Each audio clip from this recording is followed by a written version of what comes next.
All right, today we're going to break down a really powerful legal rule, the one that honestly affects pretty much every contract you will ever sign. It's called the Parol evidence rule, and knowing what it is, well, that's your best defense. So let's dive in. Okay, so picture this. You're about to sign a lease for a new apartment.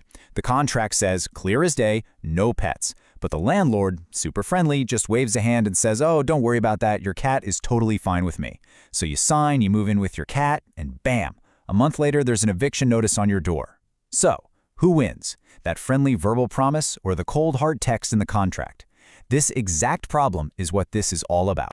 See, the legal system has a specific tool for these kinds of messes. It's a rule that acts like a tough gatekeeper, standing guard over a contract. This gatekeeper decides what a court is even allowed to hear. And that gatekeeper is the Parol evidence rule, whose entire job is to protect what's in that final written agreement. So let's get to know this gatekeeper, shan't we? Now, before we get buried in some dense legal definition, it's way more helpful to first understand the one simple job it's really designed to do. Here's its mission in a nutshell: to make sure written contracts are stable and reliable. The law basically assumes that if you took all the time and effort to write everything down and sign it, that document is the final word. This rule is what prevents a signed deal from being ripped to shreds by endless arguments about who promised what before the ink was even dry. Now, here's the thing. This rule is misunderstood all the time. So maybe the best way to really get a grip on what this gatekeeper does is to first look at what it doesn't do. So let's go ahead and bust a few of the most common myths. Okay, first up, a lot of people think this rule is about forcing contracts to be in plain language. It's not.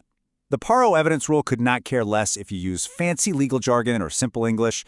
The only thing it cares about is whether that outside stuff, like the landlord's promise, can be used in court to challenge the written words later. Myth number 2 is that this rule makes verbal agreements worthless or illegal. Not true at all. You can have lots of perfectly valid verbal contracts. This rule only kind of wakes up and comes into play if an agreement is put down into a final written form. It doesn't force you to write things down, but if you do, it gives that piece of paper some serious backup. And this leads us to the biggest myth of all. The rule doesn't just block any and all conversations that happen before signing. No, its job is much more specific. It's there to block outside evidence of agreements that contradict or try to alter what's in that final signed document. That difference is absolutely crucial. So, if that's what the rule isn't, then what's its actual point? Now that we've cleared away some of that confusion, we can really look at the rule itself and see what it's truly all about. And here it is.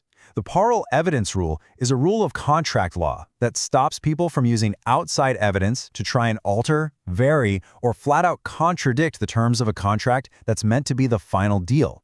It's basically a rule for the courtroom about what evidence is and isn't allowed.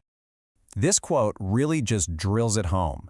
The rule's whole purpose is to stop someone from standing up in court and saying, I know the contract says this, but we verbally agreed to something else.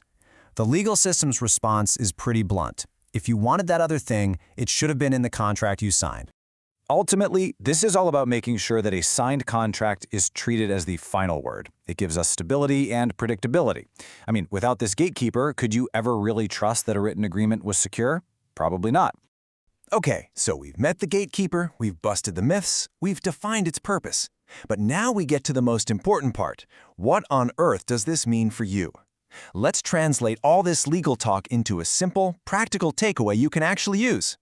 It's actually really, really simple. If you're negotiating something and someone makes a promise that your cat is okay, that a bonus is guaranteed, that a certain feature is included, your job is to make sure that promise gets into the final written document. Talk about it, get them to agree, and then physically check that it's written down before you even think about signing. So, what's the bottom line? Just remember this: the written word is final. A verbal promise that's not in the contract, it's probably not enforceable. So before you sign, you have to make sure every single thing you agreed on is right there in the text. Your signature isn't just a scribble. It's you agreeing to what is written on the page, not what was said in the room. And that's really the Parol evidence rule in a nutshell. It's not just some abstract legal theory. It's a practical shield. And it leaves us with one last thing to think about.